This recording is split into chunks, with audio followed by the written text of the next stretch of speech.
অনলাইনে hotel book করার সময় যে জিনিসগুলো অবশ্যই মাথায় রাখতে হবে তা আজকের ভিডিওতে জানাবো।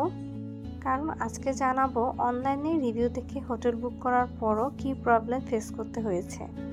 আমাদের দিল্লি পৌঁছাতে প্রায় সন্ধ্যা হয়ে যায়। মাগরিবের আজান ছিল 7:15 কি 20-এর দিকে।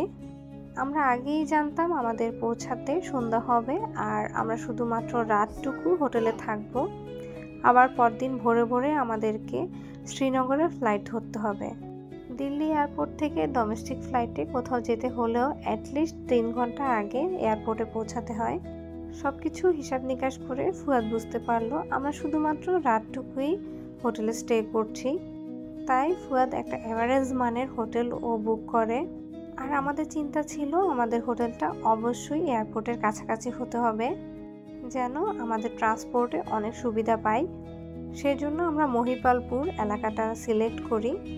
গোজায়ানের রিভিউ দেখে আমরা হোটেল অ্যারো সিটি নামের একটা হোটেল বুক করি। ওখানে যে পিকচারগুলো প্রোভাইড করা হয়েছিল সবগুলো দেখে আমাদের কাছে মনে হয়েছে মোটামুটি ভালো মানের হোটেল। আমাদের রুমটার রেন্ট ছিল 1500 রুপি। এত কমে হোটেল পেয়েছি, এক্সপেকটেশন অত বেশি না থাকলেও অন্তত মিনিমাম মানের একটা হোটেল পাবো সেটা আশা করেই গিয়েছি। কিন্তু হোটেলে নামার পর থেকে আমার আসলে আর ভাল লাগছিল না হোটেলটার পরিবেশ। হোটেলটা ছিল একদম গিঞ্জি এলাকার মধ্যে আর রুমটাও তেমন একটা ভালো ছিল না। ভিডিও দেখলেই বুঝতে পারবেন রুমটা একদমই বিলো অ্যাভারেজ ছিল। কোনো রকম মানিয়ে একটা রাত কাটানো, এই জন্যই আসলে এই রুমটাতে থাকা। রুমের পর্দাটা নোংরা থাকলে আসলে ওই রুমটাতে থেকে শান্তি পাওয়া যায় না। চেক ইন করে ফেলায় আসলে আমাদের হাতে আর কোনো অপশানও ছিল না। লাগেজগুলো রেখে আমরা সাথে সাথে সিম কেনার জন্য বের হয়ে পড়ি। রাংপুরি মোড়ে আমরা একটা সিমের দোকান খুঁজে পাই। ইন্ডিয়াতে কিন্তু নতুন কোনো সিম কিনতে হলে অবশ্যই একজন রেজিস্টার্ড নাম্বারের প্রয়োজন হয়। রেজিস্টার্ড নাম্বারে একটা কোড যায় আর সেই কোড দিয়েই কিন্তু সিমটা অ্যাক্টিভেট করতে হয়। তারপর আমরা ইন্ডিয়াতে কে আছে এমন একজন মানুষ খুঁজতে খুঁজতে অনেক ঝামেলা করে প্রায় 2-3 ঘন্টা সময় লাগিয়ে একটা সিম কিনি। যে এজেন্সির মাধ্যমে আমরা ইন্ডিয়াতে গিয়েছি সেই এজেন্সির ওনার যিনি ছিলেন তার নাম্বারে কোডটা পাঠিয়ে আমরা সিম কিনি। সিম কিনতে কিনতে পাশে একটা টঙের দোকান থেকে আমি 1 কাপ চা নিয়ে নিলাম। আমি যেহেতু অনেক চা খাই তাই চায়ের দোকান দেখে আসলে লোভ সামলাতে পারিনি। যেখানে আমরা সিম কিনলাম তার পাশেই বিশাল মার্টের একটা বড় শোরুম ছিল। আমাদের একটা লাগেজ কেনা খুবই জরুরি ছিল। ওখানকার লোকাল লোকজনকে জিজ্ঞাসা করার পর তারা আমাদেরকে বিশাল মার্ট থেকে লাগেজ কিনতে বলল। বিশাল মার্ট আর ভি মার্ট এই সবগুলোতে কিন্তু অনেক ডিসকাউন্ট চলে সব সময়। আর বাংলাদেশের তুলনায় ওখানকার লাগেজের কোয়ালিটি যেমন ভালো হয় তেমনি দামও কিন্তু অনেক কম হয়। লাগেজ কেনার শেষে আমরা রাতের খাবার খাওয়ার জন্য গেলাম।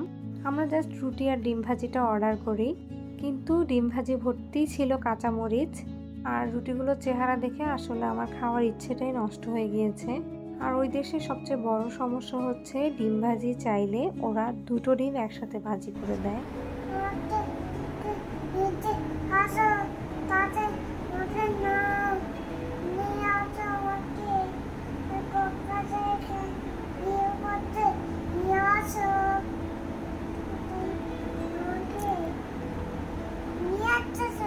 কাকে ফোন দিছ? আবার ফোন দাও।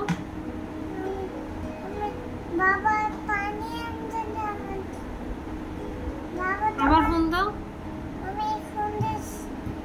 খাওয়া দাওয়া শেষ করে বৃষ্টিতে ভিজে কোনো রকম হোটেলে এসে পৌঁছাই। হোটেলে আসতেই আমাদের 11:30টার মতো বেজে যায়। পরদিন সকালবেলা সকাল 6টা নাগাদ আমরা হোটেল থেকে চেক আউট করে ফেলি। এবার আমাদের গন্তব্য হচ্ছে শ্রীনগরে।